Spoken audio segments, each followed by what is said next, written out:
Está carregando ainda para... Bom dia. Nessa terceira videoaula sobre a construção dos números reais, nós vamos a terminar, por fim, né, a construção dos números reais. E está faltando agora falar sobre os números irracionais, né? Após introduzir os números racionais, nós estamos, então, já preparados para falar sobre os números reais. Certo? Então vejam aqui. Sistemas números reais, né? Então, vamos a pular já o que nós tivemos, né? Nós tivemos, lembra, números naturais, inteiros, racionais, né? Agora vamos a falar dos números irracionais. Vamos a pular para a página 34. Bom, agora, como disse, vamos a introduzir os números racionais. Vejam que nós já encontramos uma deficiência no conjunto dos números racionais. Qual foi? Na aula passada, nós mostramos que raiz quadrada de 2 não é um número racional. Certo? Raiz quadrada de 2 não é um número racional. O que significa isso? Não existe um número racional cujo quadrado seja igual a 2. Tá certo?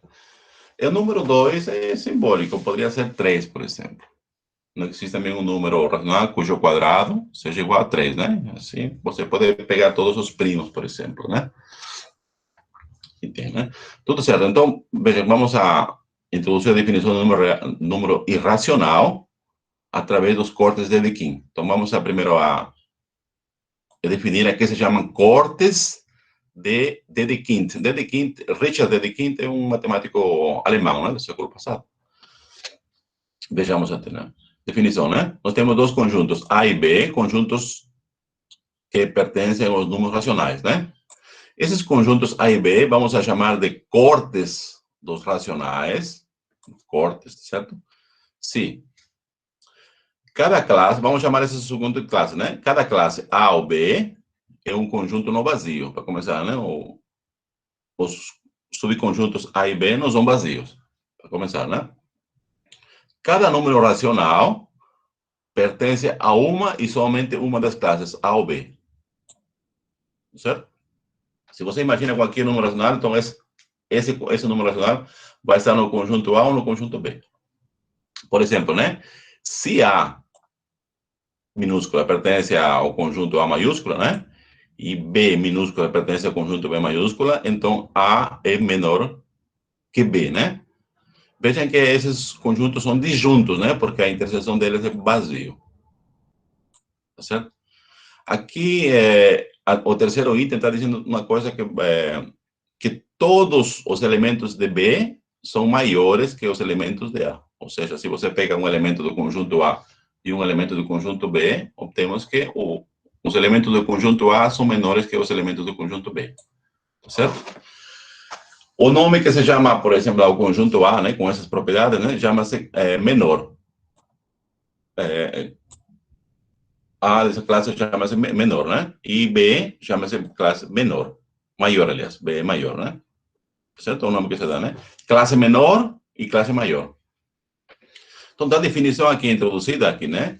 Segue qualquer número racional menor que o número A, que pertence à classe menor, também pertence à classe menor.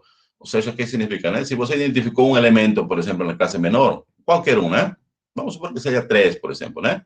Então, qualquer número que é menor que 3, ele vai pertencer à mesma classe que pertence ao 3.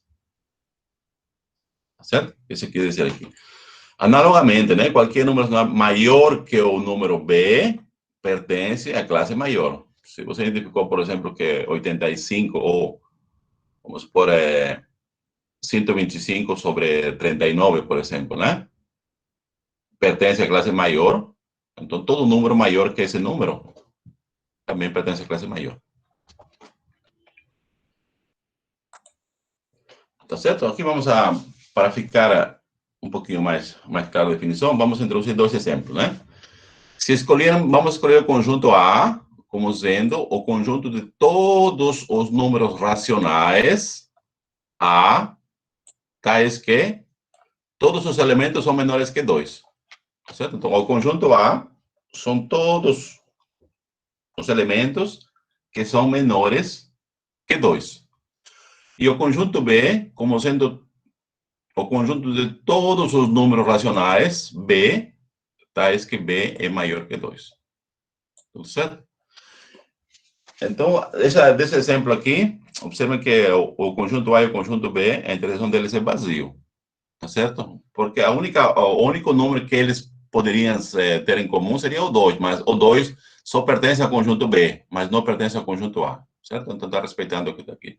Então, veja, todos os elementos do conjunto A, definidos aqui, que são menores que 2, automaticamente são menores que qualquer elemento do conjunto B, que são maiores ou iguais a 2, certo?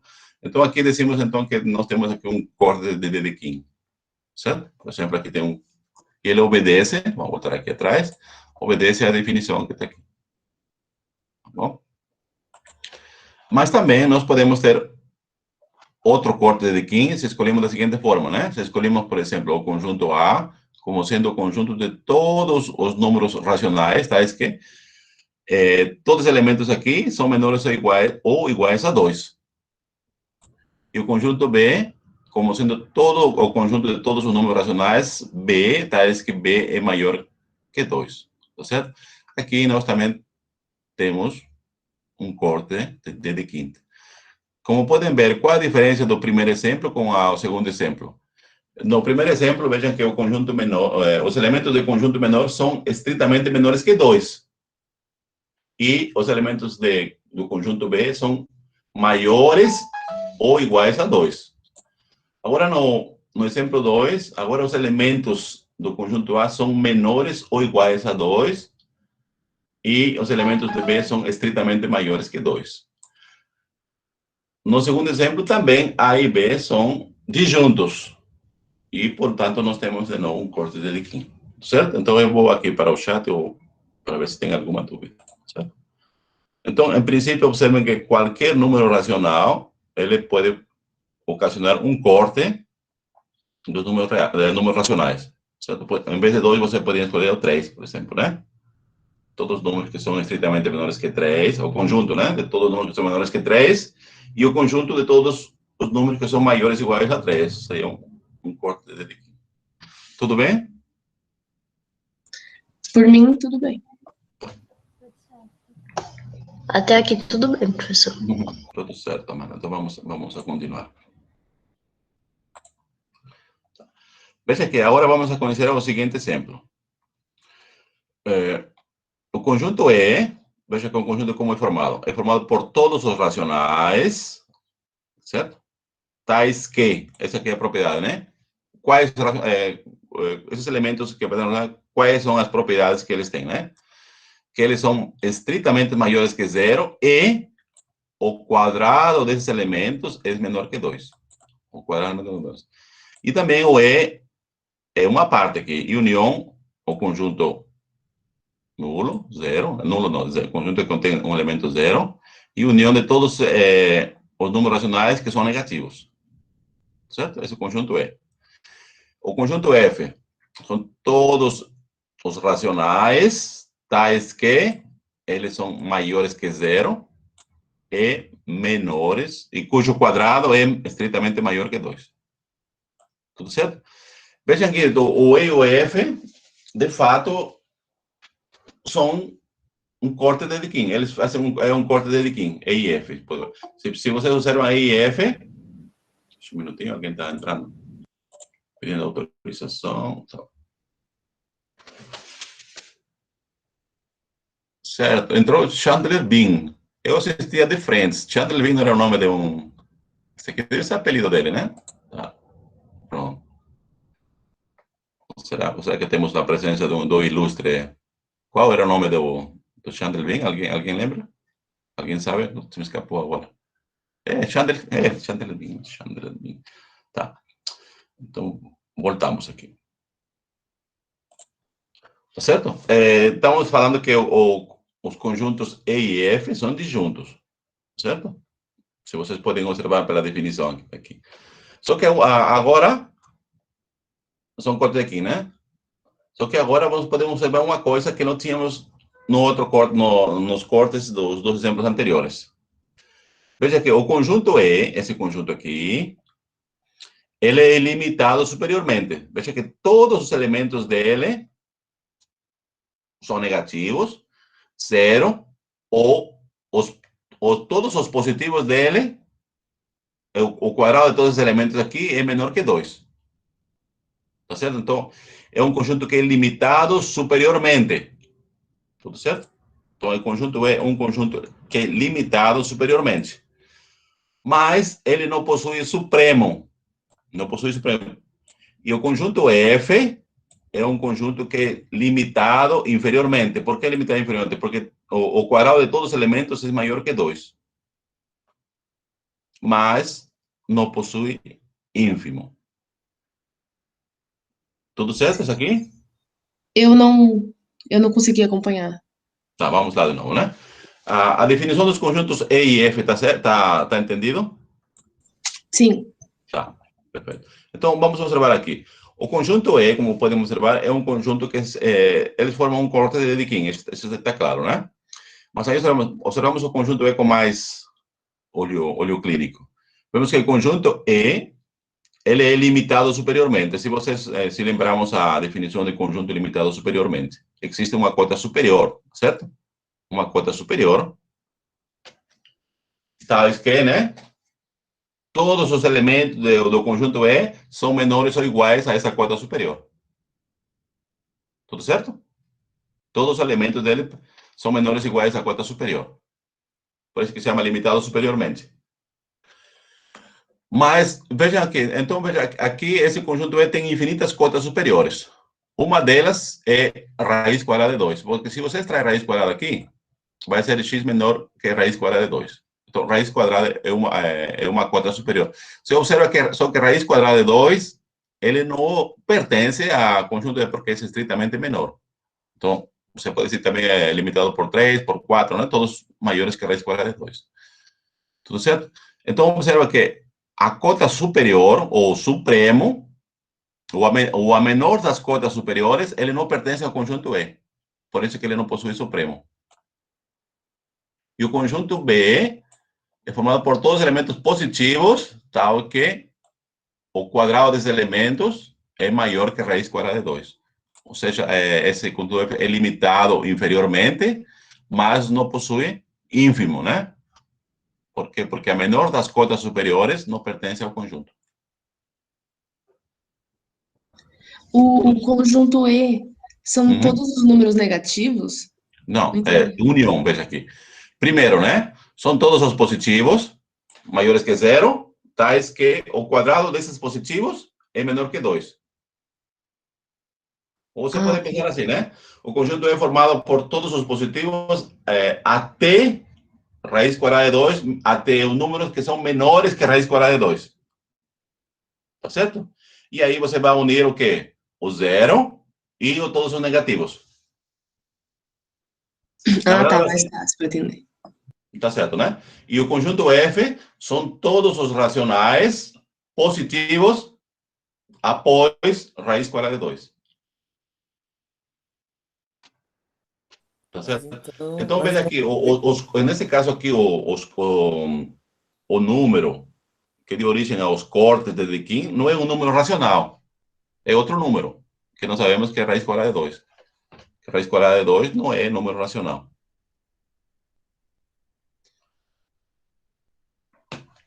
Aqui também, como eu falei, podíamos colocar, por exemplo, x ao quadrado menor que 3 e y ao quadrado maior que 3. Também seria um corte de Dedekind.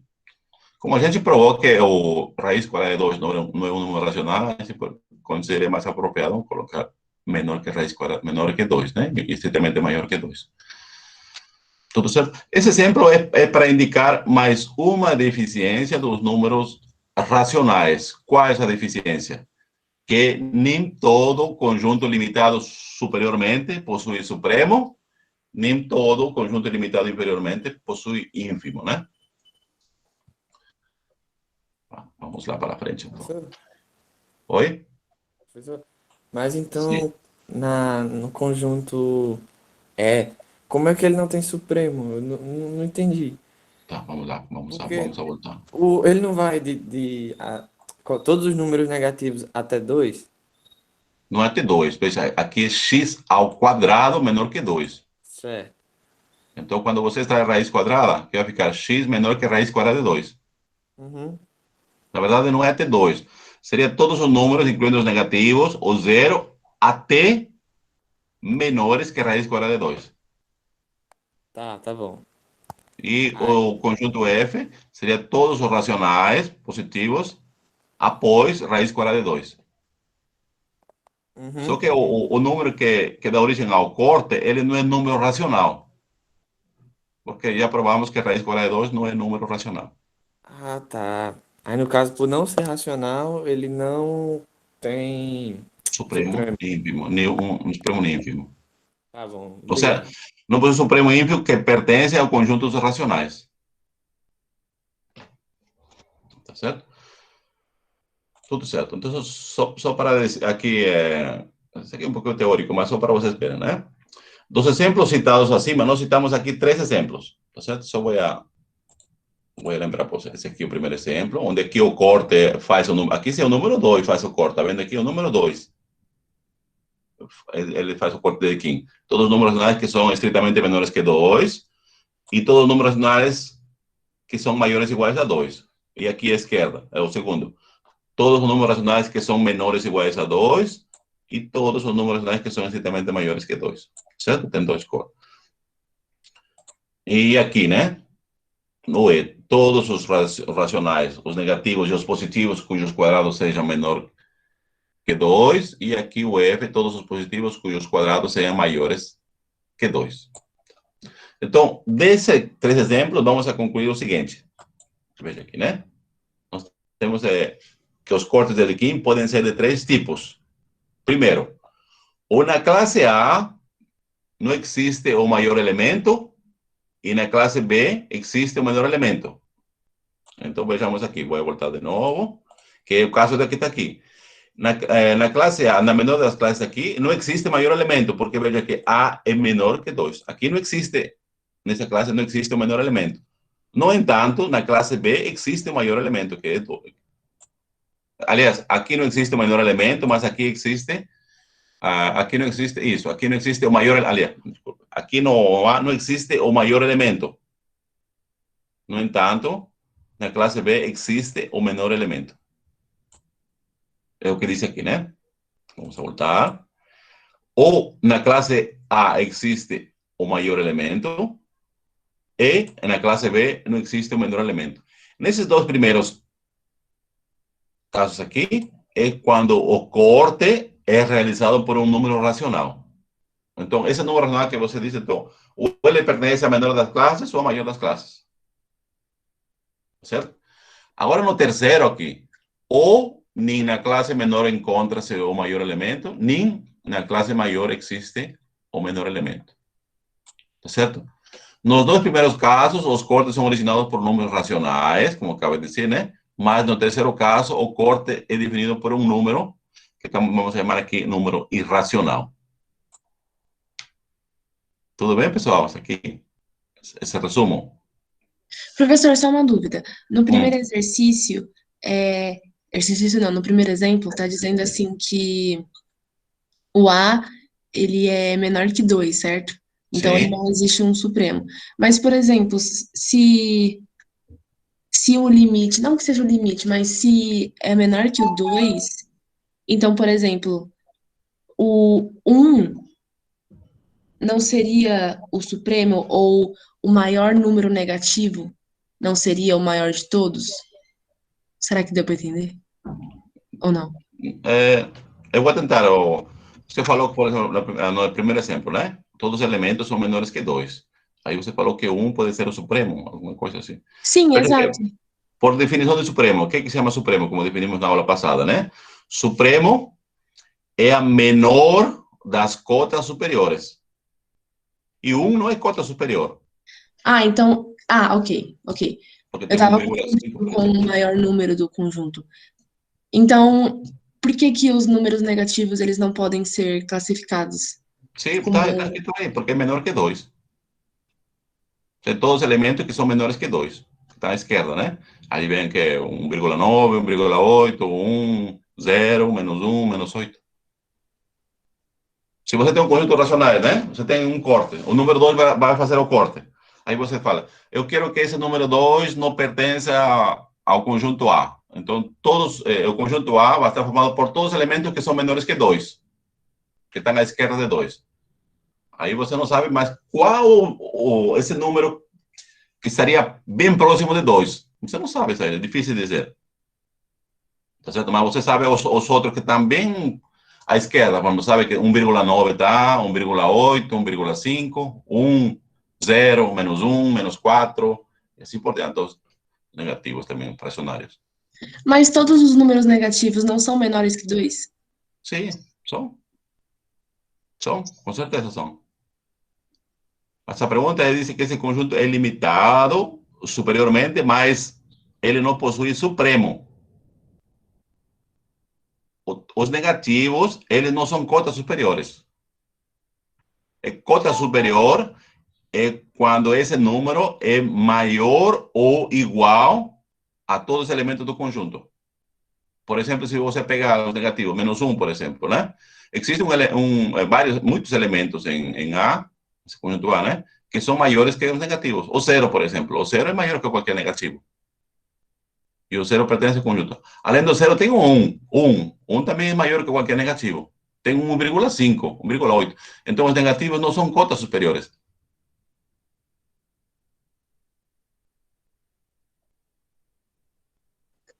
Eu tô pensando aqui sozinha, eu acho que deu para entender. Entendeu, né? Então, dessa forma, nós vamos a introduzir, né, os cortes de aqui.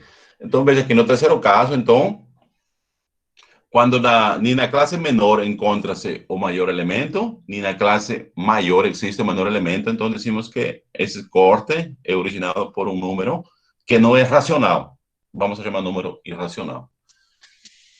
E assim, formalmente, vamos dizer, né, um número chama-se irracional se não é racional.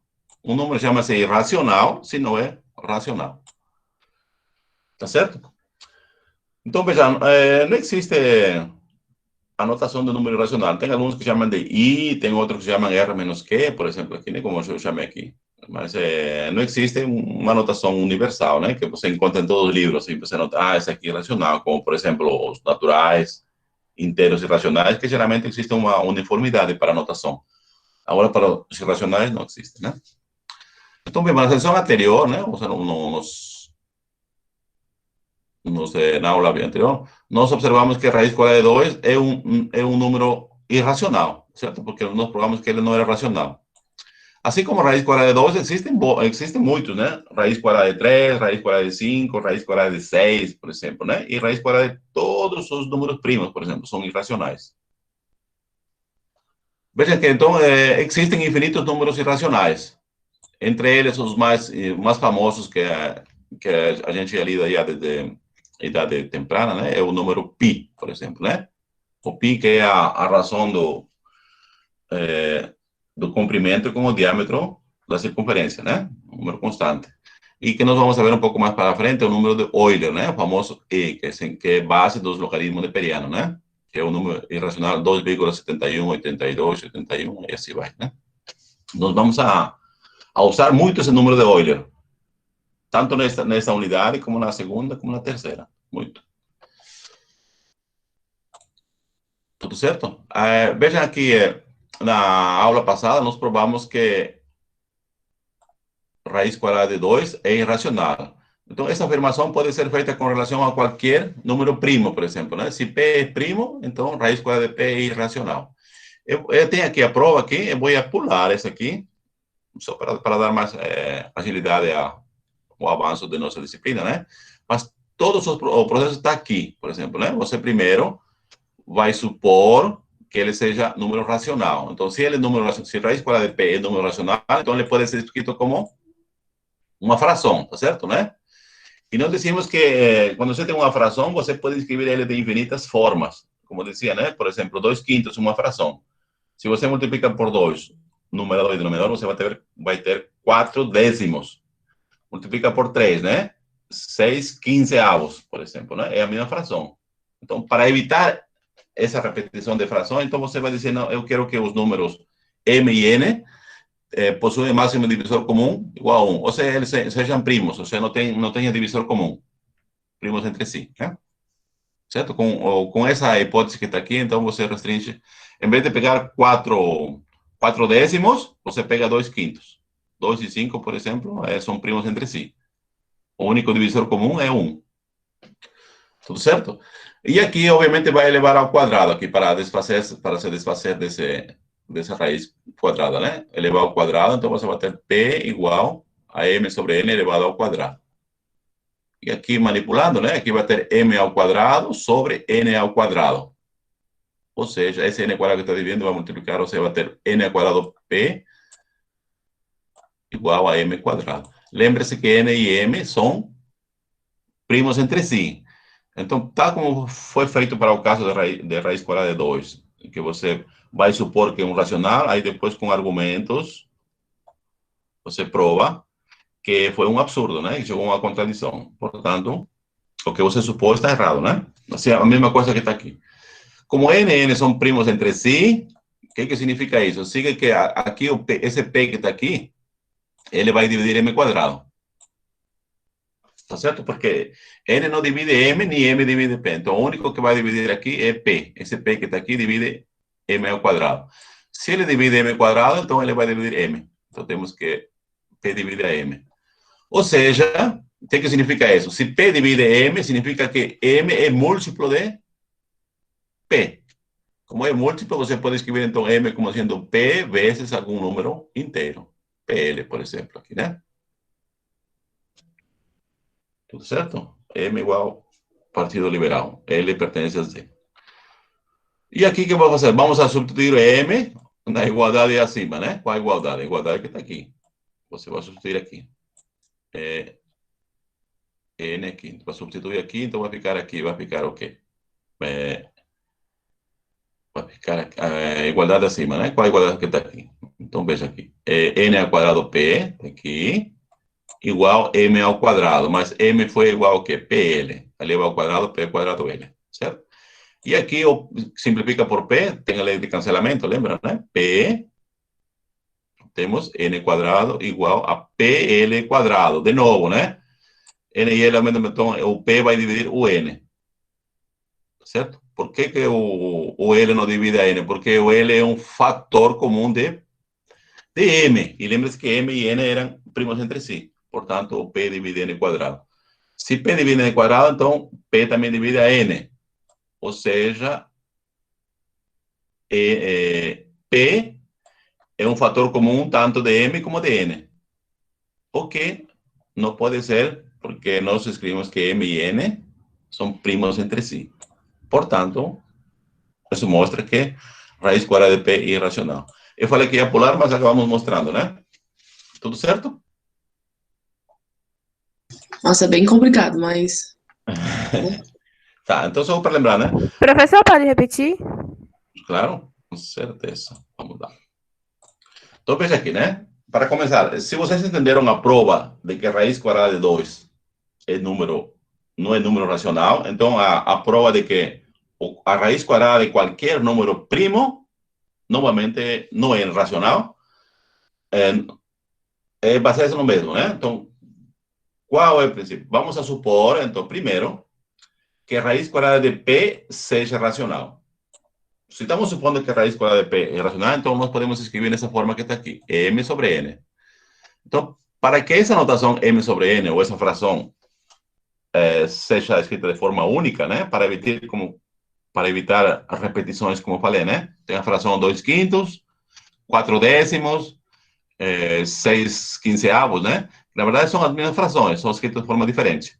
Então, para evitar essa forma, então vamos a supor que M, N e M, eles não tenham divisor comum, ou seja, eles sejam primos entre si. O único fator comum vai ser igual a 1. Certo? Vamos supor isso que está aqui. Essa é a suposição que estamos assumindo. Então, através de argumentos, vamos a chegar a uma contradição. Ou seja, essa suposição que está aqui não é possível. Uma vez que chegamos aí, então dizemos então, que a raiz quadrada de P não é um número racional. Nós estamos supondo que é um número racional, com M e N primos entre si. Tá bom? Então vamos lá. Então. Vamos elevar ao quadrado aqui, para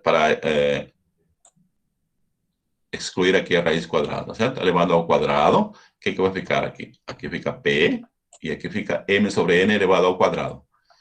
M sobre N elevado ao quadrado é a mesma coisa que dizer M ao quadrado sobre N ao quadrado, certo? O N ao quadrado multiplica com P, tá com P aqui, isso e isso aqui. Então, o que significa aqui? Você tem essa igualdade, né?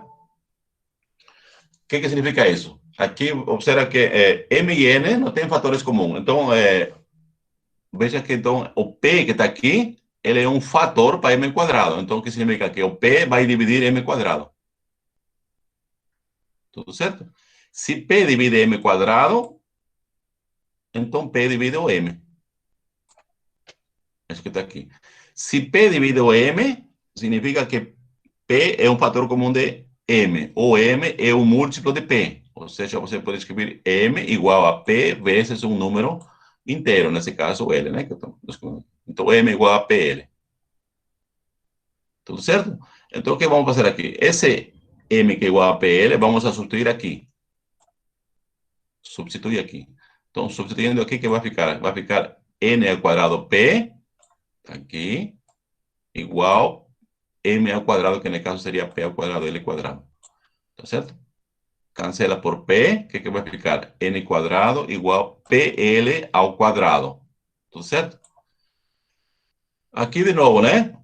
O L não pode dividir o N. O L quadrado não pode dividir N quadrado. Por quê? Porque, vejam que o L é fator de M.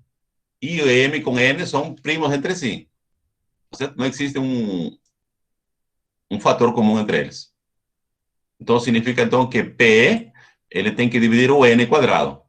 Como está aqui. O P divide N quadrado, né? O que significa que P divide N. Ou seja, veja aqui. Aqui você encontrou aqui que P divide M e P divide N.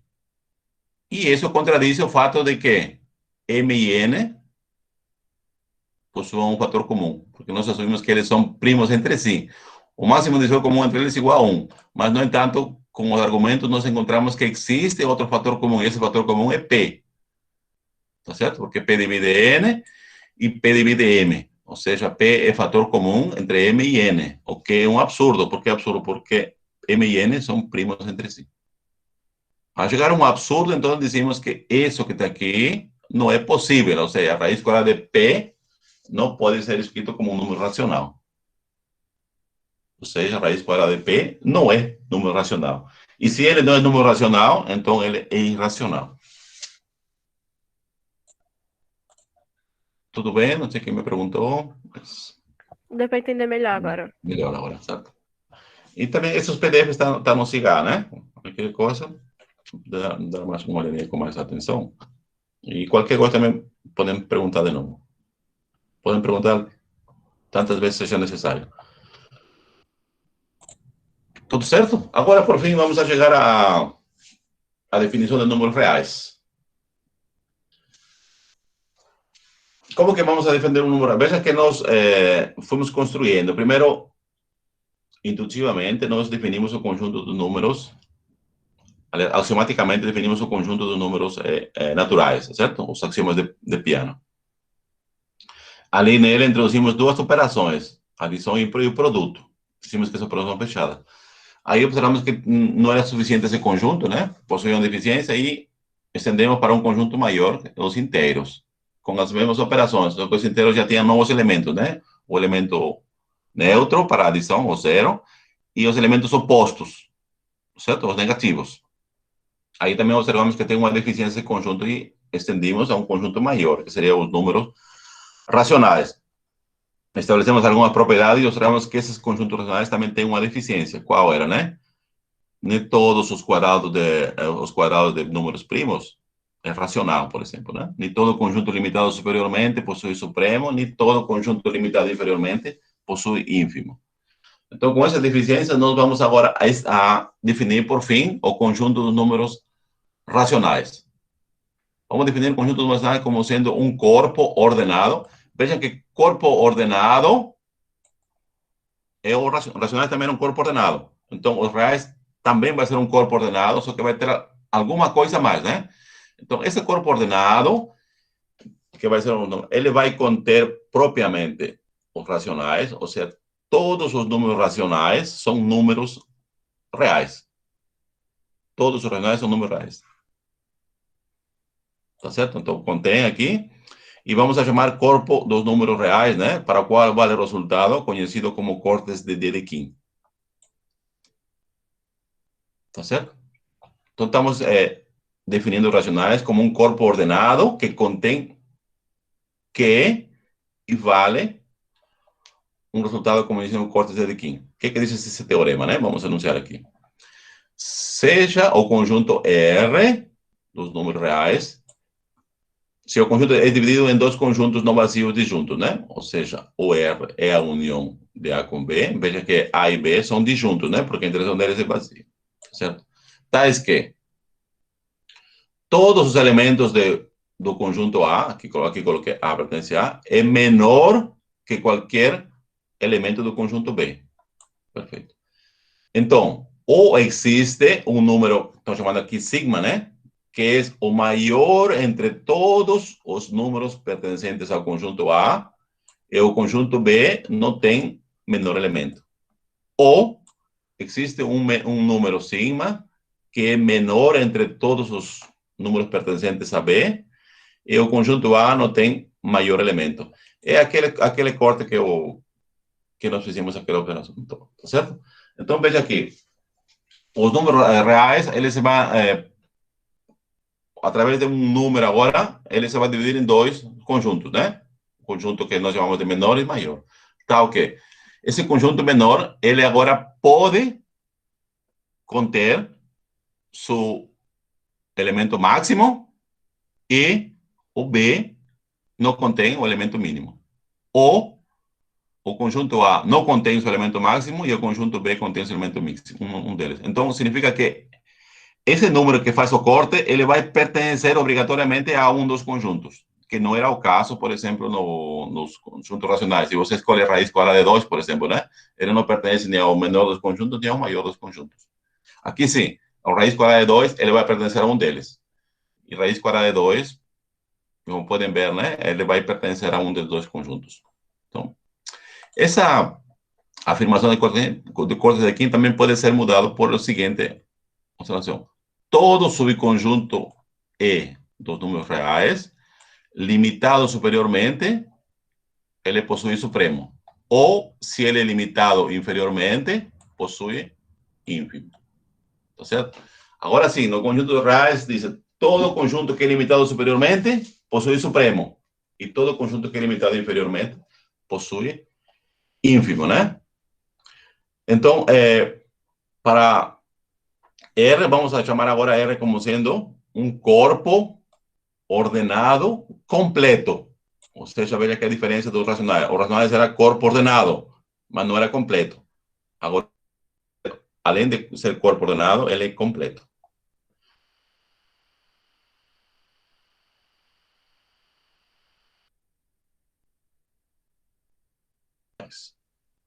Certo. Se vocês observam, ou lembram da aula passada, né? Nós dizíamos que a cardinalidade dos números inteiros e racionais era a mesma que dos naturais. Ou seja, ele possuem o mesmo número de elementos.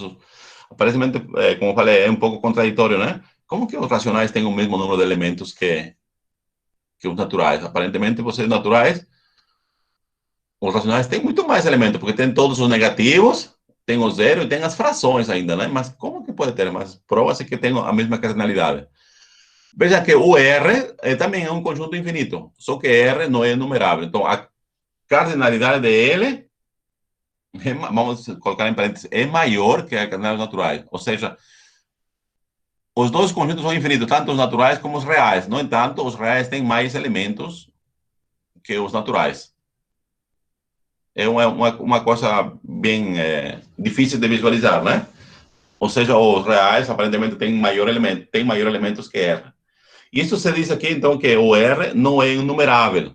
Veja, os racionais eram enumeráveis, porque você podia conseguia fazer cada número racional um número natural. Aqui você não pode fazer. Ou seja, a cada número real, asignar um número natural. Tá certo? Por isso dizemos que os reais não são enumeráveis. Então, nós escrevemos aqui com uma forma, a união disjunta, né? Q e R. Então, segue daqui o quê? Como Q é enumerável e R não é enumerável, siga então que os irracionais são enumeráveis. E isso automaticamente diz o quê? Que existem mais números irracionais que números racionais. Tudo certo? Vamos lá, então. E aqui, para quase terminar com nós temos aqui a propriedade arquimediana de R. O que diz a propriedade arquimediana, né? Diz que para qualquer número real que você possa imaginar, sempre vai existir um número natural, tá? Que esse número natural vai ser maior que R. Certo? Qualquer número racional real que você possa imaginar, sempre vai existir um número natural que vai ser maior que esse real. A prova aqui você facilmente, então vou pular. O importante é que vocês lembrem o princípio de Arquímedes, né? Para qualquer número real que você possa imaginar, sempre vai existir um número natural. Obviamente, se existe um número natural, existem infinitos números naturais. Com certeza, todos os números maiores que n também satisfazem isso que está aqui. Tá bom? E agora vamos a definir valor absoluto do número real. Vamos a definir, então, valor absoluto da seguinte forma, né? E vamos anotar aqui o número real entre dois palitinhos verticais. Aqui. Como que vamos a definir, né? O módulo de um número real é igual ao próprio número se o número é maior ou igual a zero. É igual a menos o número se o número é negativo. Certo? Então, é fácil a definição de módulo, né? O módulo de um número é igual ao próprio número se o número é maior ou igual a zero. E é igual a menos o número se esse número é negativo. Então, é fácil ver se o número é zero, então o módulo de zero é igual a zero. Tá certo? Porque aqui fala que o módulo de um número é igual ao próprio número se ele é não negativo, se ele é maior que zero ou igual a zero. Certo? Então, segue daqui que é o módulo de zero igual a zero. Tudo certo? É aqui, mais ou menos, a gente vai fazer o gráfico das funções na segunda unidade, quando a gente estuda derivada. Mas esse gráfico aí é fácil de fazer, né? Veja aqui então, do gráfico que estamos vendo aqui, observamos que o módulo de um número nunca é negativo. Nunca. Aqui dá para ver que o gráfico está acima do eixo das abscissas, né? Quando a gente estuda sistema de coordenadas, né?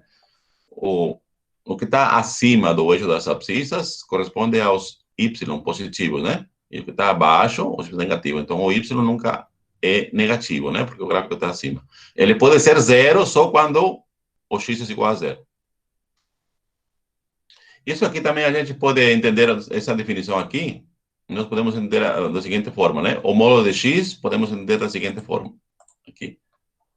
O módulo de x vai ser igual ao máximo de x ou de menos x. E aqui alguns exemplos particulares, né? Para poder entender. Por exemplo, se x é igual a 12, qual que é o módulo de 12? O módulo de x, ou 12, nesse caso, é o próprio número. Por quê? Porque o número aqui é positivo, 12. Então, aqui. E aqui, se x é igual a menos 7, qual é o módulo de menos 7? O x é igual a menos 7. Veja que menos 7 é negativo, não é negativo? Como ele é negativo, o que você escreve? Primeiro você escreve o oposto dele, de menos 7. E aqui, para a lei de sinais, é igual a 7. Então, como podem ver, o módulo de um número é sempre positivo se esse número é diferente de zero. Se ele é positivo, então o módulo é positivo. Se ele é negativo, o módulo também é positivo. Tudo bem, pessoal? Professor, só para falar que desse jeito, assim, você explicando a teoria e depois mostrando com números, fica mais fácil de entender. Sim, como eu falei, né? É que o conjunto dos reais, ele é infinito. Aí, quando você precisa fazer a teoria e depois você particulariza, por exemplo. Porque 7 e 12 é uma pequena, digamos, porçãozinha dos reais. Então, quando você pega lá, será que vale para todos os reais? Então, você introduz a definição para todos eles. Aí, depois, faz um caso particular, né? Que tal se x é igual a 12, por exemplo? Qual seria o módulo aqui para a definição? Que tal se x é igual a menos 7? Para a definição, esse que está aqui. Tudo bem? Tá. Muito bom. Então, vamos lá. Vamos continuar. Agora, esse assunto que está aqui é muito importante quando vamos estudar limite de funções. Quando vamos falar de vizinhança, por exemplo, de um ponto, né? Vizinhança de um ponto são todos os pontos próximos que estão desse ponto. Certo? Então, para isso, o módulo é importante.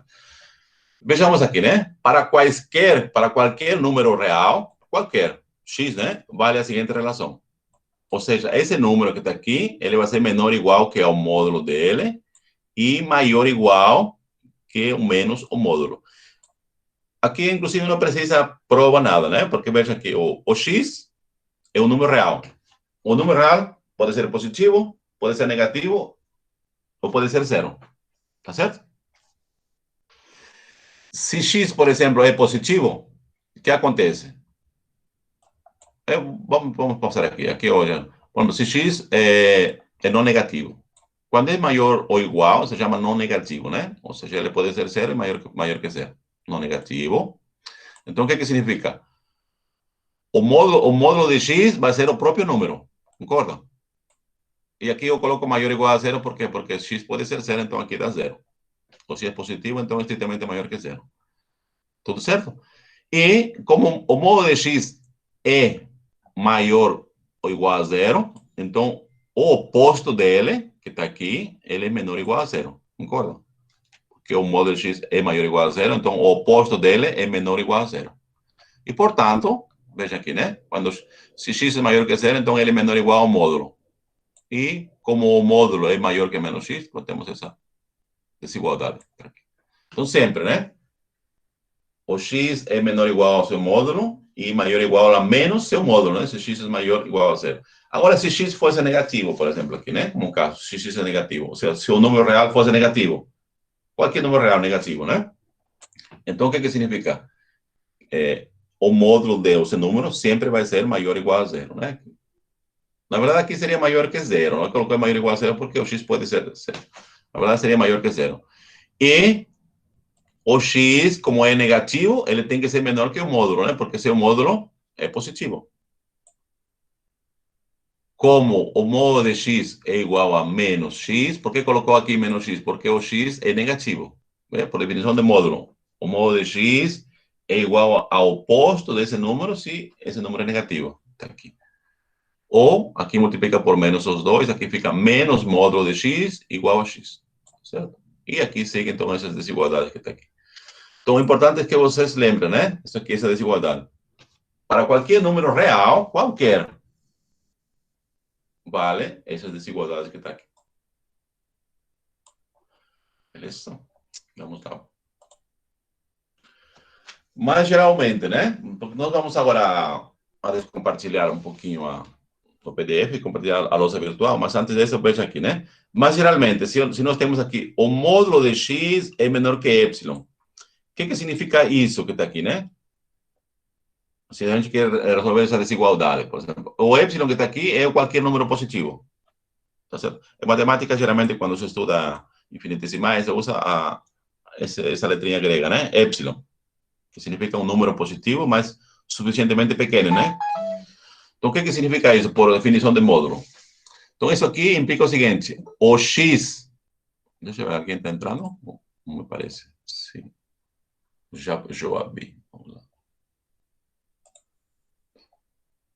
Voltemos. O que significa isso, né? Significa o x ou é menor que epsilon, ou menos x é menor que epsilon. Tá certo? Ou seja, essa desigualdade aqui modular implica essas duas desigualdades que está aqui. Na primeira, vamos deixar como está, já está resolvido, né?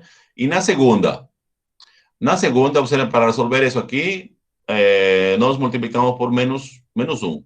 Só que não esqueçamos, quando multiplicamos por um número negativo, a desigualdade se inverte, né? Veja aqui. Se multiplica por menos 1, aqui vai ficar x, tá certo? E aqui vai ficar menos epsilon.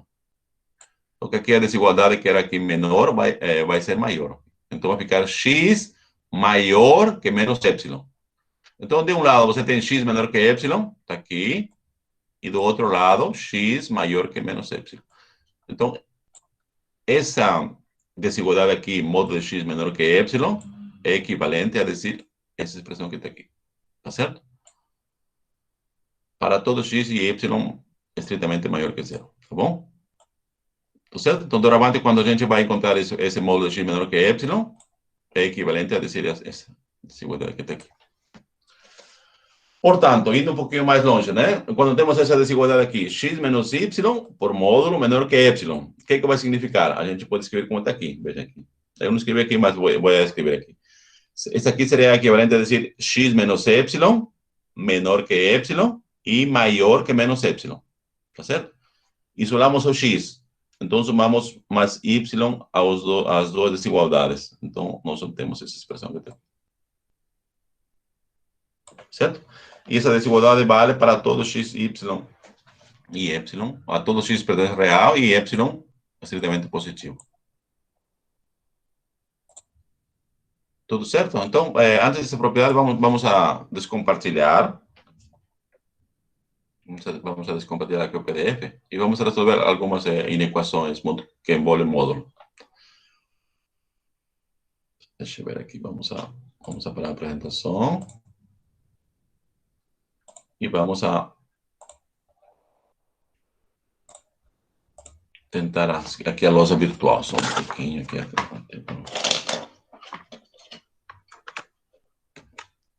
Um pouquinho.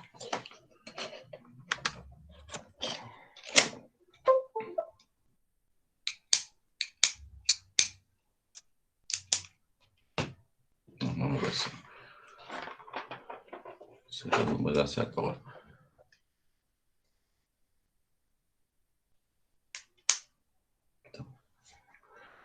Vamos ver, vamos a escrever o seguinte aqui. 7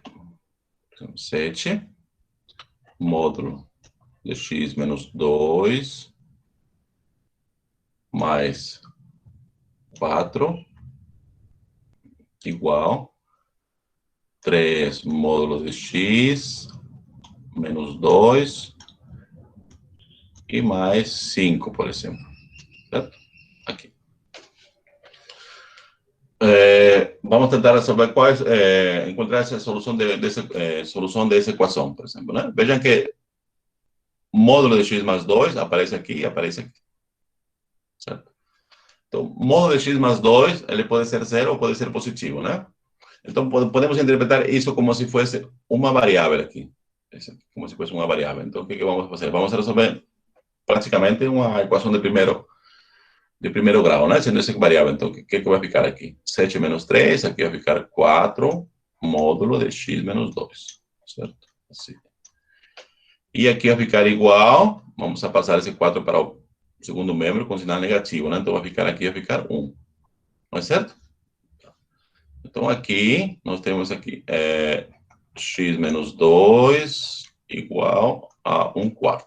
Não é assim? Igual a 1/4. Perfeito. Uma vez isso aqui, lembremos a definição de módulo, né? Então, o que significa isso? Ou significa que o x menos 2 é igual a 1/4, ou menos x menos 2 igual a 1/4.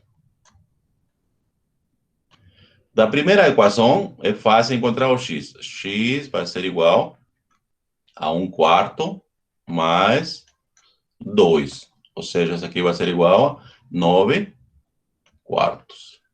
Já encontramos um valor aqui. Da segunda equação, né? Você pode mudar o sinal aqui, todos os membros que estão, todos os termos que estão dentro do parênteses, ou multiplicar por menos, assim. Tanto faz a cada um aqui. Aqui pode ser trocar de sinal aqui. Aqui vai ficar menos x, e aqui vai ficar mais 2, igual a 1/4, por exemplo, né? Vou colocar a vírgula para continuar. Então, aqui vai ficar menos x, e vou passar esse 2 para o lado do segundo membro. Lembrando que passaria com negativo, né? Então, vai ficar x menos x igual a 1/4, menos 2. Desenvolvendo isso aqui, vai ficar menos 8 mais 1, vai ficar menos 7 quartos. Aqui tem menos e menos, multiplico por menos, fica então x vai ser igual a 7 quartos, né? Então, nós temos dois valores, né? Então, essa equação modular aqui, ele vai ser satisfeita quando x é igual a 9 quartos e quando é igual a 7 quartos. Obviamente, toda a comparar os itens... Professor, por que que 1 mais 2 dá 9?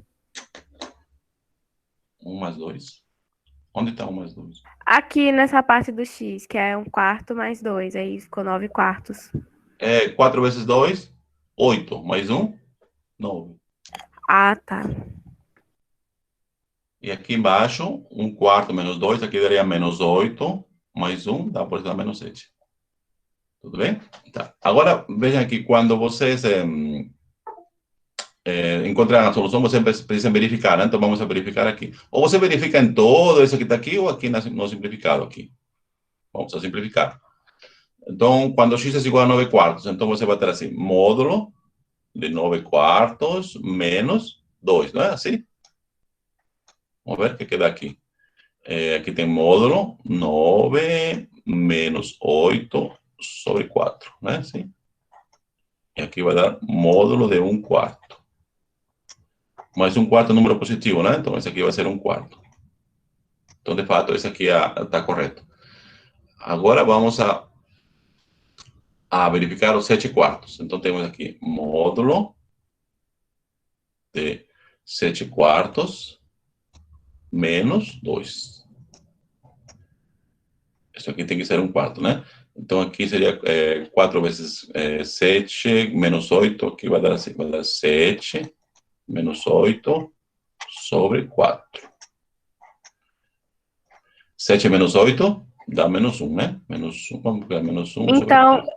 professor, licença. Oi. Então, você faz assim, você pega o no menos 2, multiplica pelo 4 e diminui com o numerador.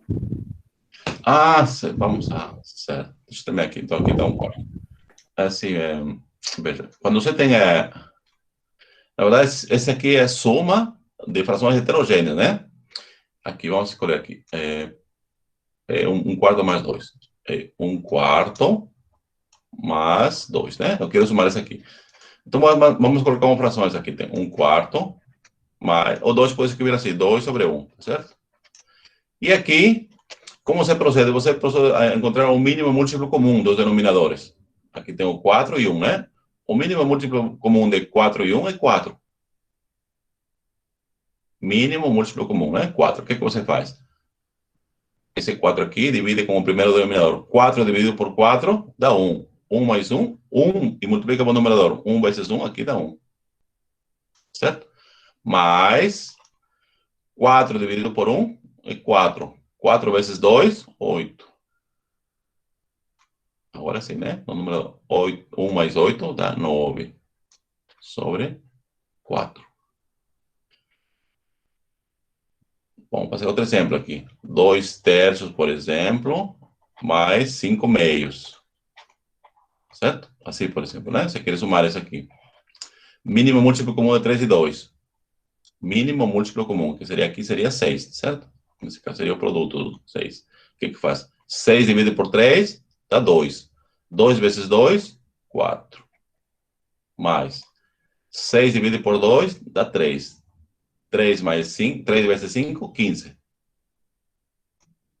Aí eu vou somar 15 mais 4, 19, né? 19 sobre 6. Tá bom? Assim, mais ou menos. Tudo bem? Eu não sei quem me perguntou. Agora complicou um pouquinho. Complicou? Ficou totalmente diferente do que eu pensava. É soma de frações heterogêneas. Na verdade, que estamos fazendo aqui. Você encontra o MMC, né? Mínimo múltiplo comum, aí você procede. Então tá bom, Foi isso então. aqui que a gente fez no primeiro exemplo.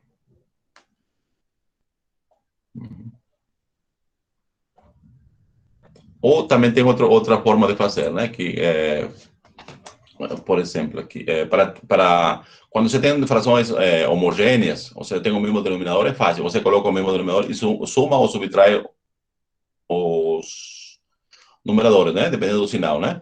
Você pode fazer assim, por exemplo, 1/4 mais 2. Isso aqui vai ser igual a mesma coisa aqui. 1/4. Veja o que vamos fazer aqui, 2 aqui. Então, o que eu vou fazer aqui? Vou multiplicar aqui por 4, e aqui embaixo eu vou dividir por 4, que é também a mesma coisa. Aqui tem 1/4, mais, veja aqui, o 2, eu posso escrever como 2 vezes 2 sobre 1, né? Aí eu vou multiplicar por 4 o numerador e por 4 o denominador. Tá vendo? 4 e 4 aqui. Então, o que fica? 4 vezes 2, aqui dá 8, e aqui sobre 4. Veja que agora tem o mesmo denominador, né? Quando tem o mesmo denominador, você coloca o denominador e suma 9/4. Isso também que é a mesma coisa. Aí depende do gosto de cada um, né? Agora deu para entender melhor. Tá? Pode fazer, transformar tudo para o mesmo denominador, multiplicando por números apropriados, obviamente, né? E assim obtém. Tudo certo. Então, vamos para agora para o... aqui já verificamos, então, que, voltando aqui, por exemplo, né? Essa equação modular aqui, ele tem duas soluções, né? 9/4 e 7/4, certo? Obviamente, quando vocês resolvem isso aqui, na lista de exercícios que eu postei de números reais, ele tem alguns exemplos envolvendo desigualdades modulares. Então, vocês precisam verificar. Obviamente, quando é desigualdades, ele vai ter intervalos. Tá bom? Então, vamos lá. Então. Ô, professor, só tô com uma dúvida. Seguinte, Calma, eu tô pensando aqui. Como que eu vou formular a pergunta? Assim, a minha definição de módulo que eu consegui entender é como se fosse um fatorial ou é um único número só? Porque, por exemplo, teve algum exemplo aí que estava dizendo que o x é maior que 12, por exemplo, né? Aí eu pensei, ok, números maiores que 12. Aí 13, 14, 15, tal, como se fosse um fatorial, digamos assim. Mas não um único número. Então, minha pergunta é, se o módulo, ele é um conjunto de números, vários, ou é um número só? Não, depende. Se você resolve equações, como é o caso aqui, ali pode ter 2 ou 1 nesse caso. Aqui nós temos dois números. Quando resolve em equações com módulo, você, a solução encontra em intervalos, tal como vou fazer agora. Quando resolve com equações, geralmente encontra duas soluções. Agora, quando são em equações, na verdade, não é um número 2, são infinitas soluções que se encontram em intervalos. Tudo bem? Vamos passar em equação para você perceber um pouquinho. Professor? Oi. Por que tem esse 4 aí, junto com o módulo de x menos 2? Aqui? É.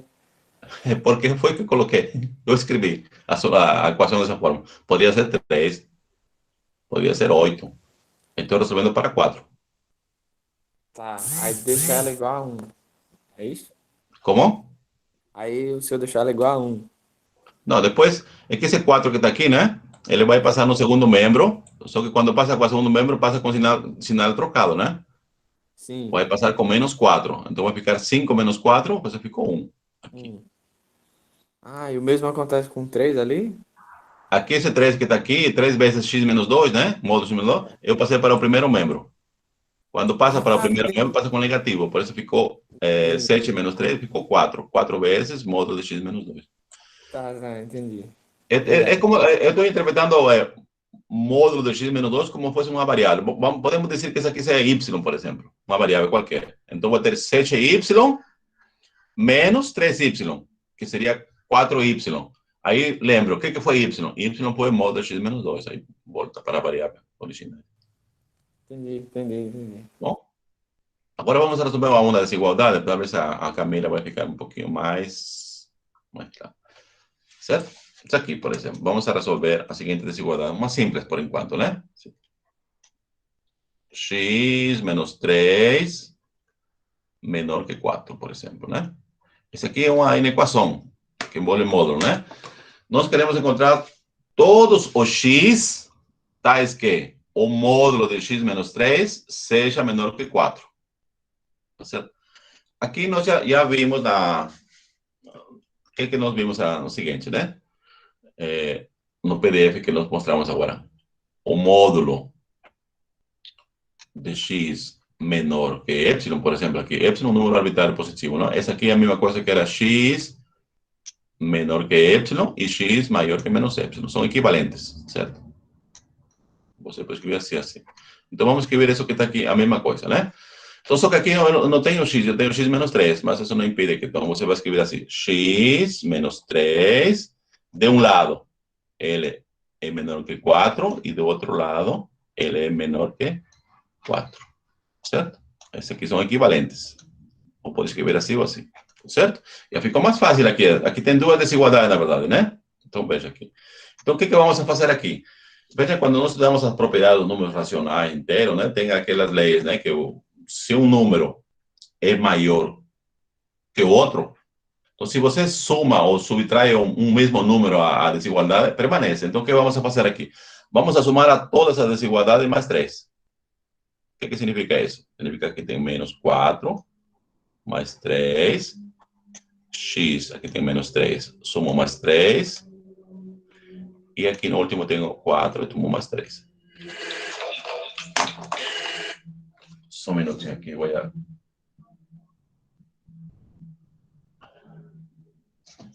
Só um minutinho. Você tem esse aqui, né? X menos 3 e mais 3. Alô, eu posso ligar daqui a pouquinho? Tá. Só um minutinho, tá. Certo. Era o dentista da minha filha. Tá, vamos lá, voltar. Desculpe. Vamos voltar aqui, tá certo? Então, eu tenho essa desigualdade. O que a gente fez? Aqui sumou a todos os termos da desigualdade mais 3. Por que sumou mais 3? Porque eu já quero cancelar esse menos 3 que está aqui. Quero isolar o x. Então, vamos do lado esquerdo que tem aqui, menos 4 e mais 3, aqui fica menos 1. E aqui no meio, x menos 3 mais 3. Esse 3 cancela, então vai ficar x. Aqui, x e aqui seria 4 mais 3, 7. Então, nós encontramos aqui a solução. Veja que a solução aqui é infinita, né? Ou seja, são todos os números que são maiores que menos 1 e menores que 7. Ali você tem infinitos números. Qual, por exemplo? 0 pertence a esse intervalo, né? Porque 0 é maior que menos 1 e 0 é menor que 7. O que mais? Tenho 2, 3, mas não só tem os números naturais inteiros, você também tem os racionais e os reais. Pode ser raiz quadrada de 2, também está ali. Satisfaz. Tá certo? Então, você aqui encontrou infinitas soluções. Não sei se a Camila agora ficou mais clara a sua dúvida. Então, eu achei mais fácil resolver essa inequação do que a outra, porque a outra eu me A perdi outra era uma equação. Então, me perdi completamente. Prefiro essa inequação. É? As equações são mais complicadinhas, mas essa aqui porque geralmente a equação você lê com igualdade, desigualdade, né? Tá, agora vamos escrever o seguinte, por exemplo, né? Para ficar um pouco mais claro, vamos resolver o seguinte, por exemplo. Eu quero resolver o seguinte. Por exemplo, aqui x menos 1 é menor que x mais 1, por exemplo. Módulo. Veja aqui. Aqui tem dois módulos, né? O módulo de x menos 1 é menor que o módulo de x mais 1. Tudo certo? E queremos encontrar quais são os valores de x ou em qual conjunto pertence x, tais que satisfazem essa desigualdade.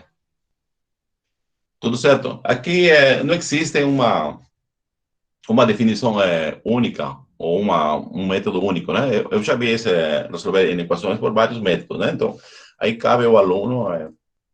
Aqui é módulo, tá certo? Não é parênteses, não. Saiu um pouquinho torto a linha. Deixa eu ver aqui.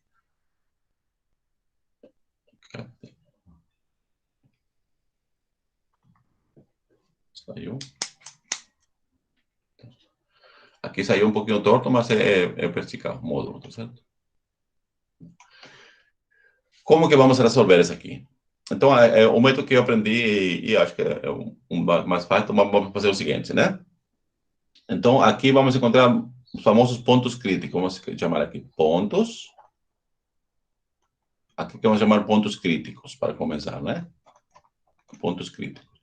Pontos críticos são os valores de x, onde ele anula os módulos, por exemplo. Esse módulo que está aqui, você vai anular para qual valor de x? Quando x é igual a 1, né? E esse módulo daqui se anula para que valor de x? Quando x é igual a menos 1. Então, vamos a supor que nós temos aqui a reta numérica, assim. Você tem aqui menos 1 e 1, certo? Menos 1 anula esse módulo que está aqui. E 1 anula esse módulo que está aqui. Certo? Esses se chamam pontos críticos. Então, temos dois pontos críticos. E agora vamos a analisar o sinal desses módulos, porque nos módulos o importante é o sinal. Tudo certo? Então, vamos lá. Então. Vamos analisar agora o que acontece com os módulos quando eu vou analisar vou analisar esse expressões que está aqui. Ou seja, todos os x que são menores que 1, que são menores que menos 1, estão à esquerda. Para analisar o sinal, a gente escolhe qualquer número. Veja que aqui tem infinitos números, mas escolhe um número qualquer que pertence a esse conjunto. Ou seja, todos os números reais que são menores que menos 1. Existem infinitos, né? Vamos a pegar menos 2, por exemplo. Tá certo? Menos 2. Vamos botar na cabeça menos 2. O que acontece se x é igual a menos 2 com esse módulo? Quando é menos 2, vem aqui. Aqui dá menos 2 e menos 1 dá menos 3. Então, aqui é negativo, tá certo? Daria menos 3.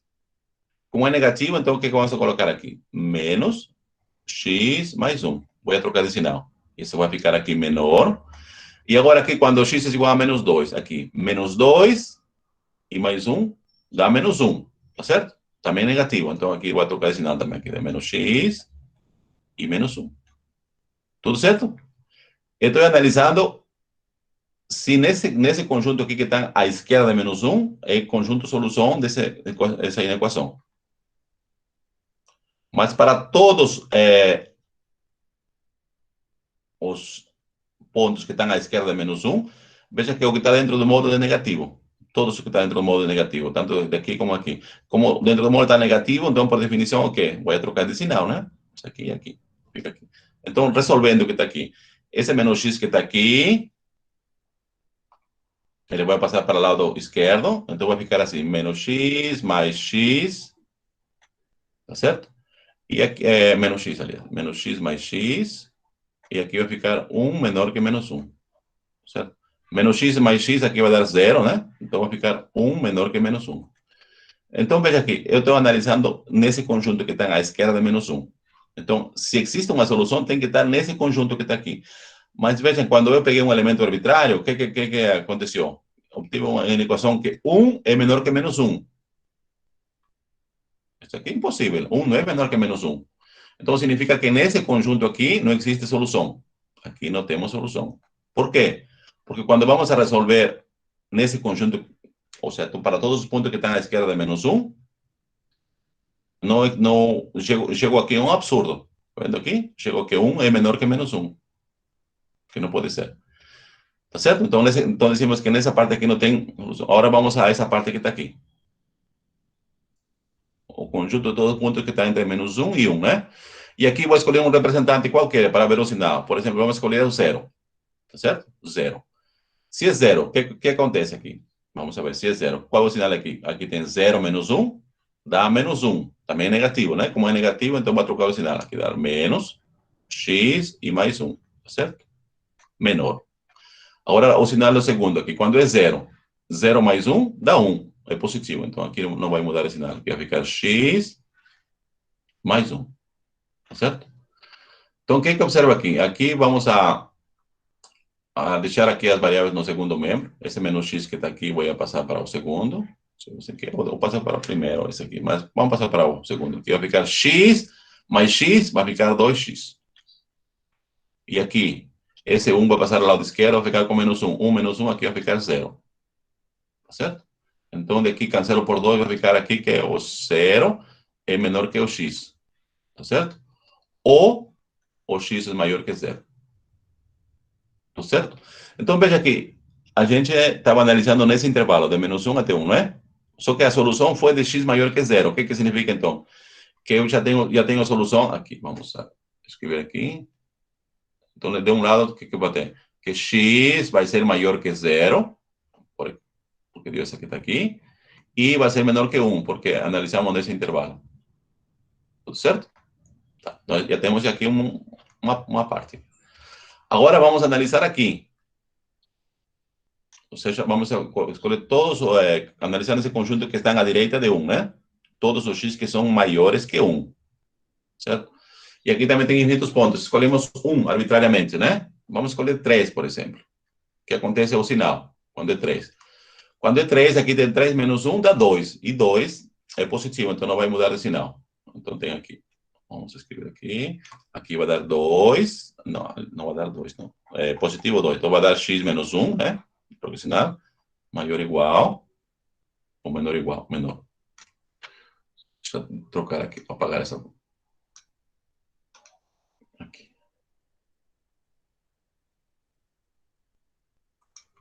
Menor. E o sinal da segunda desigualdade, do segundo módulo aqui. Quando x é igual, estamos escolhendo x igual a 3, né? 3 mais 1, 4. Positivo. Então não vamos mudar esse sinal. Então vai ficar x mais 1. X mais 1. Certo?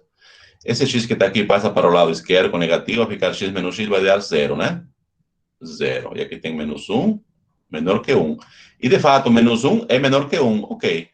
Então, quando você resolveu essa desigualdade, teve uma desigualdade válida, né? Então, significa aqui que você já encontrou que o x aqui é maior que 1. Certo?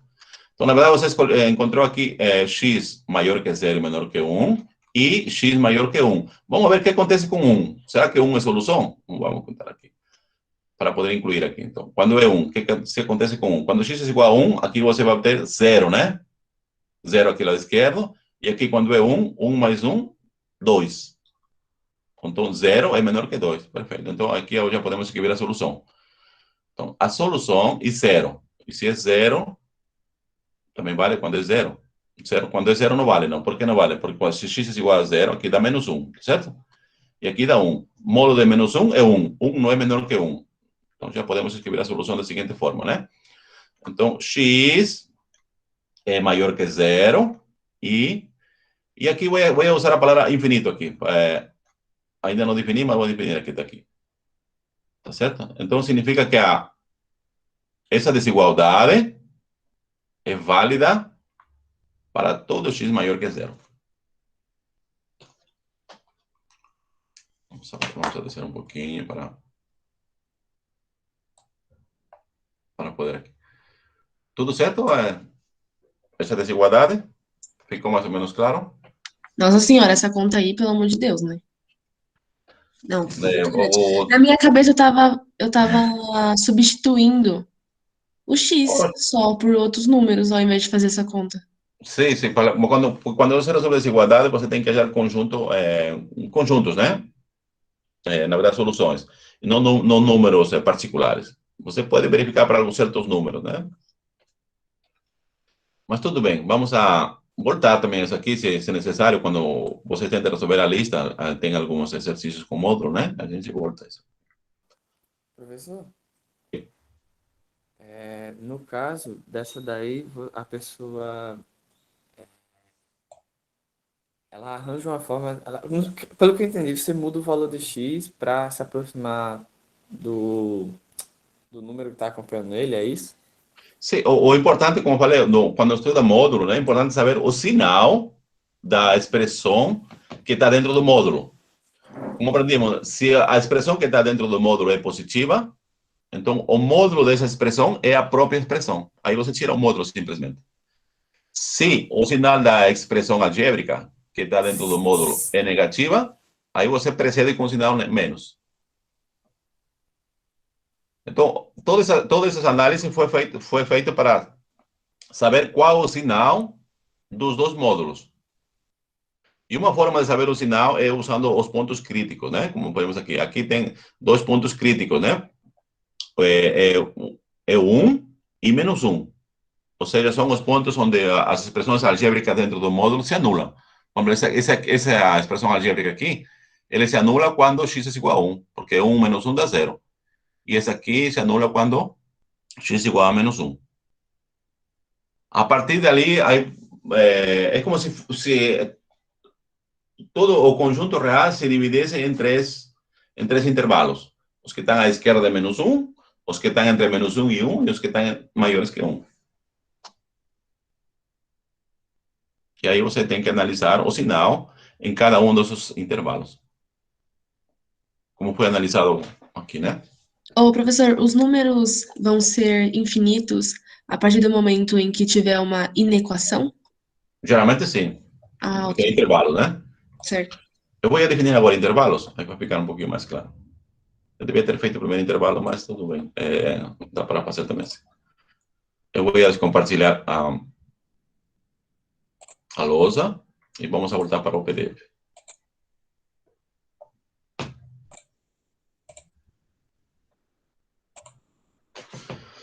Tudo certo? Então, aqui ficam essas propriedades que vamos a lembrar quando vamos estudar a vizinhança de um ponto, não? De limites. Veja aqui tem as 4 propriedades envolvendo módulo, né? Aqui, o módulo de um número é sempre maior ou igual a 0, como falei, né? Ele é 0 só se o número é igual a 0. Para outros números, seja positivo ou negativo, o módulo sempre é positivo. Certo? O módulo do produto dos números é igual ao produto dos dois módulos. Módulo de xy é igual ao módulo de x vezes módulo de y. A divisão, o módulo da divisão é igual à divisão dos módulos. Obviamente, desde que o y seja diferente de 0, né? Porque a gente não sabe dividir por 0. Aqui nós temos a desigualdade triangular, que é muito importante, ele é bem usado quando você vai provar afirmações nos números reais, né? Se você tem dois números reais, quando você quer calcular o módulo da suma desses números reais, ele sempre é menor ou igual que a suma dos módulos deles mesmos. O módulo de x mais y é igual, menor ou igual ao módulo de x mais módulo de y. E aqui também tem outra desigualdade, né? Veja que você tem aqui o módulo de x menos o módulo de y.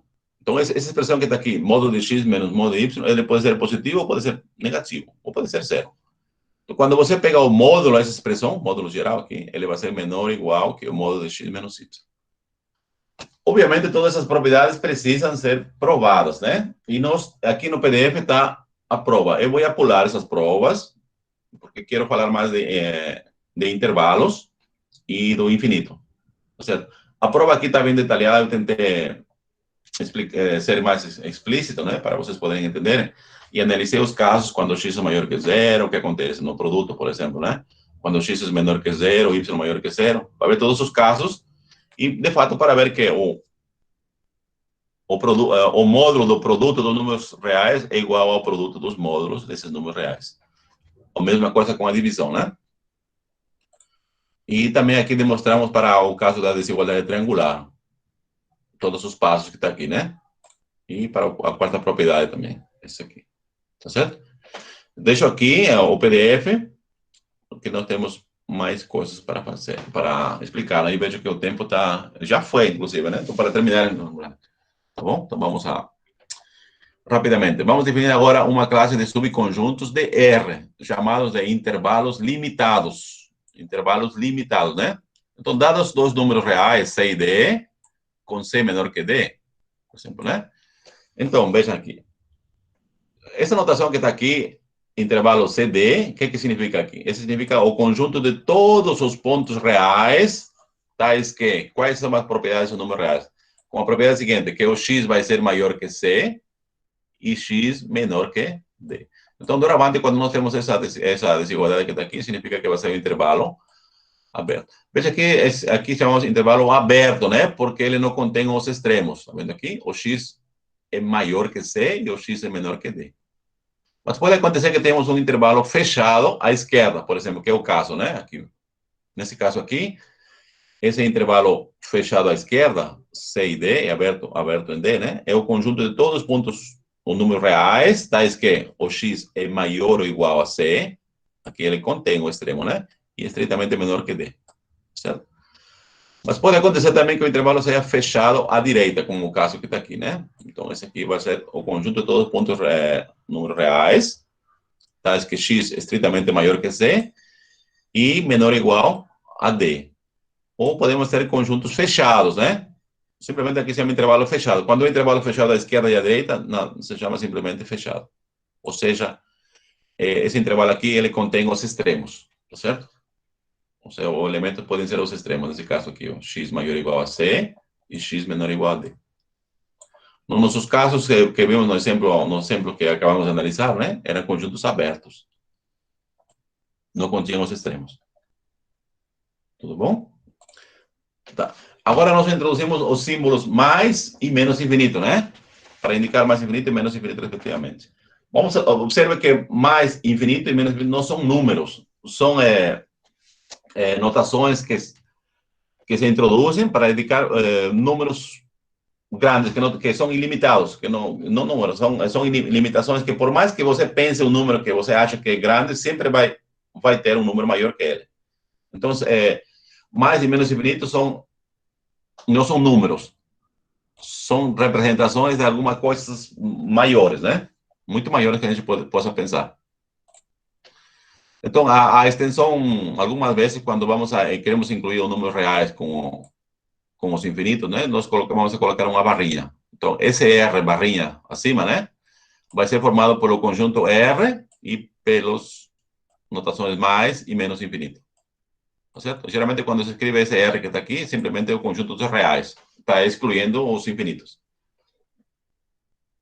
Então, quais são as operações que você faz com os infinitos, né? Ou que causa calafrios, por exemplo, né? Veja aqui. Se você tem aqui um número real, qualquer número real, tá certo? Pode ser positivo, negativo, pode ser zero. Se você soma esse número real com o infinito, é o próprio infinito. Ou seja, simplesmente o infinito, o mais infinito, ele não se vai incomodar se você vai somar um número real ou subtrair um número real. Eu falo subtrair porque esse número real pode ser negativo, né?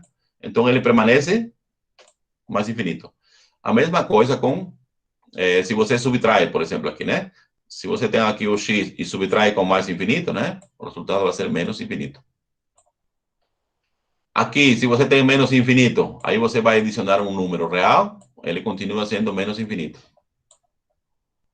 Aqui, se você tem menos infinito, né? E tem aqui um número real e vai subtrair menos infinito, vai ficar mais infinito. Na multiplicação, né? Se você tem um número real positivo e multiplica com mais infinito, o resultado continua sendo mais infinito. É incrível isso, né? Você tem mais infinito e multiplica por 1 milhão, ele continua sendo mais infinito. Agora, se você multiplica por 1 sobre 1 milhão, ele continua sendo mais infinito. Praticamente o infinito é imutável, ele não vai mudar com relação à multiplicação, desde que ele seja positivo, esse número que multiplica, né? Esse número real. A mesma coisa com o infinito, né? Se multiplica a menos infinito e multiplica com um número real positivo, continua sendo menos infinito. Agora, se o número real é negativo, e você faz o produto, aí o infinito vai trocar de sinal. O que era mais infinito vai para menos infinito, e o que era menos infinito vai para mais infinito. E aqui, como lidar para infinito, né? Aqui tem mais infinito, suma com mais infinito, né? O resultado, alguém quando dava aula presencial, são igual a 2 infinitos, né? Não existe a expressão 2 infinitos, como já vimos, né?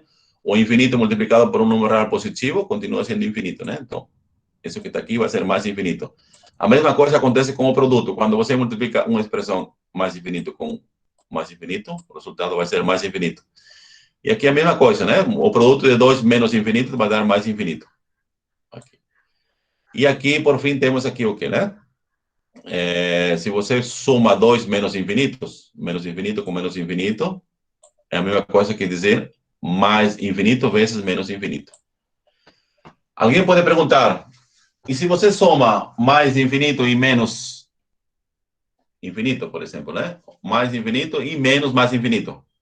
Ali, indeterminação, a gente não sabe. Esse tipo de indeterminação geralmente se encontra no limite de funções quando vamos estudar, né? E a vezes ele pode ser um número, pode ser infinito, ou pode ser indeterminação, né? Então, mas simplesmente é impossível dizer com antecipação a que é igual infinito menos infinito.